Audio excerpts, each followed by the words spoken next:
Il y a une chose qui différencie l'homme de l'animal. Certes, les deux font la guerre, mais l'un se bat avec les siens et l'autre se bat en respectant des classes sociales. Si l'animal déclare la guerre, toute sa troupe se battra avec lui, chef et bébé confondus. Tandis que les humains, eux, se battent sans leur chef. Le chef déclare la guerre et constate les dégâts. C'est pas une critique, loin de là. Simplement une constatation et une question que je me suis posée, sans réelle réponse. S'il n'y a que des pertes militaires, civiles et ou territoriales, alors pourquoi fait-on la guerre ?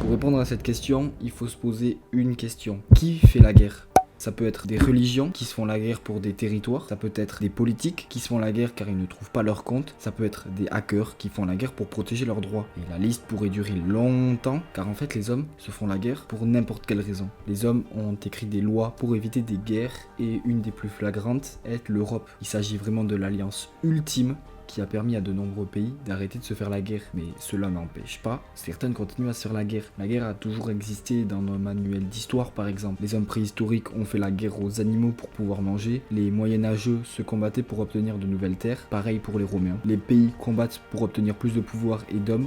Et les terroristes combattent pour défendre leurs valeurs par exemple. Ouais, c'est bien beau, mais alors pourquoi on continue ? C'est tout simple, on continue car en fait c'est une des seules solutions qui permettent à un pays ou un groupe de personnes de répandre ses idées de la manière la plus simple possible. Quand la négociation a échoué, quand la mise en place d'un compromis a échoué, il ne reste alors qu'une seule solution, celle de la guerre et de la soumission.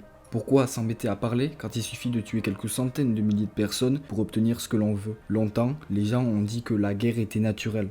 Personnellement, je suis pas du tout d'accord avec ça. La Terre n'est pas faite pour abriter la guerre. Une guerre est due à un désaccord entre humains. Cela vient donc d'un aspect social et culturel. Les animaux ne se feront pas la guerre indéfiniment. Lorsqu'ils ont obtenu ce qu'ils voulaient, ils gardent cela pour acquis. Lorsque les humains font la guerre, par fierté, ils iront au bout de leur ordre ou de leur volonté. Alors, tout viendrait d'un problème de violence ?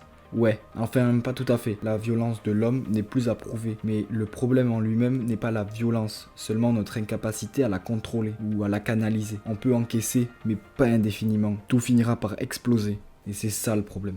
Alors pourquoi on s'entretue pour faire la guerre ? On ne peut pas utiliser des manières plus simples, comme Internet par exemple ? Bah si justement, la guerre informatique se fait de plus en plus, mais comme c'est pas visible, la grande majorité de la population n'est pas au courant ou très peu apeurée. C'est triste à dire, mais il faut qu'il y ait des conséquences mortelles pour que la population ou l'État réagissent. Il faut choquer pour que les gens s'inquiètent. La guerre est la résultante de la soif de conquête de l'homme. Du coup, rien à voir avec l'image de la nature de l'homme qui serait violent. La guerre a toujours existé, mais la question c'est pourquoi elle a toujours existé ?